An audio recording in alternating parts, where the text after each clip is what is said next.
Hi guys, welcome back to another Hugh Jeffries video. In this video, I'm going to be showing you guys how to downgrade your iPhone 5S, iPad mini 2 and iPad Air back to iOS 10.3.3.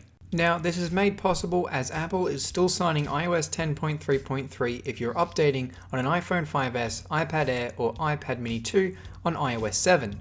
These devices cannot directly update to iOS 12, so we're going to be using that to our advantage to bring our iOS 12 devices back to iOS 10. Now this downgrade tool only supports the iPhone 5S 6.1 and 6.2, the iPad Air 4.1, 4.2 and 4.3, and the iPad mini 2 4.4 and 4.5. The 4.6 model is not supported as it shipped with a later version of iOS. You'll also need a Mac computer running macOS Mojave 10.14.6 and Xcode installed. I'd just like to mention to proceed with this downgrade at your own risk. For those wondering what your model of iPad is, if you plug the device into iTunes and click on the serial number a few times, you'll get to something called the model identifier, which will give you this number.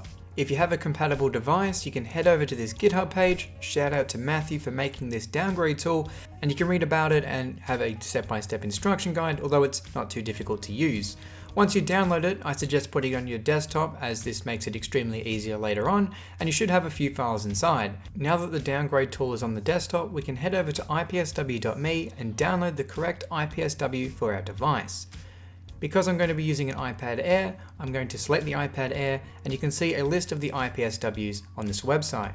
Now the one at the top is the only IPSW that you can restore in iTunes, as Apple doesn't usually allow downgrades. For us, we're going to be installing iOS 10.3.3, so we'll need to download that IPSW. Make sure the identifier number matches your iPad or iOS device, and then click download. This only works for iOS 10.3.3, no other iOS version. Once it's downloaded, we can place it on the desktop and copy it into the folder. Now it's time to prepare the iPad or iOS device. Connecting our device to a computer, we can then press and hold the power and home buttons until the device screen turns black. After 2 seconds, we can release the power button and continue holding the home button until the device connects to our computer. Now that the iPad is ready to go, we can open up Terminal on our Mac and type in CD and then drag the downgrade folder into the terminal window. Pressing enter changes the directory into that folder. We can type in ls to confirm, and you can see all of the folders are showing up in the terminal window. Now we can type in /restore.sh. The restore.sh part is corresponding to the file in the folder. Then we can press space, and then we can drag in our iOS 10 IPSW and press enter. This whole process is completely automated and will restore your device, hopefully on the first try. For me, this whole process took 2 or 3 tries per device.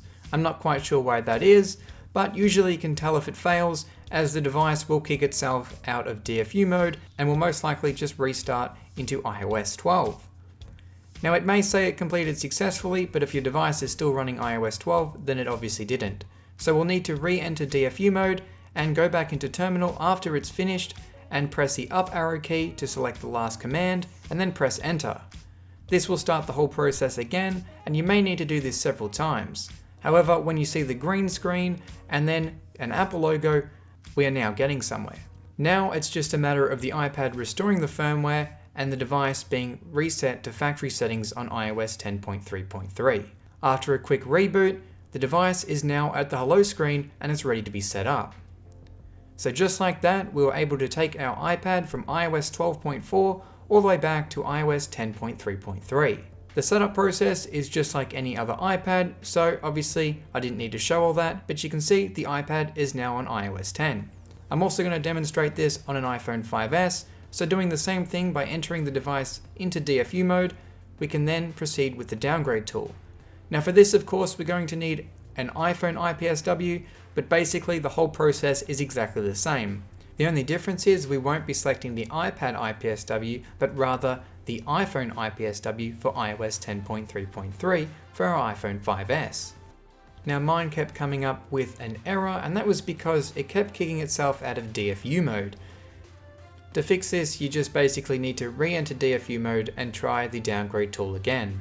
This took me several attempts, but with enough patience, the device showed up with the green boot screen and continued in the restore process on restoring the device back to iOS 10.3.3.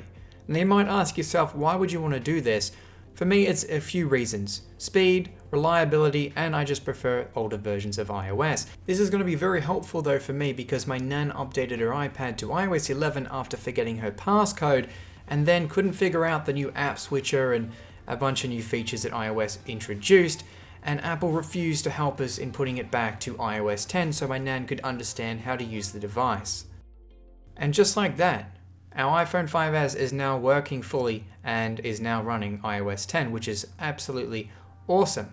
Although personally, you shouldn't have to go to this length to install an older version of iOS onto your device. Like I said, this can really complicate things when it comes to elderly and using devices, especially when my nan updated from iOS 9. I had to try and explain to her how to unlock the device again using a home button and having to press it twice, then just having to slide across the screen.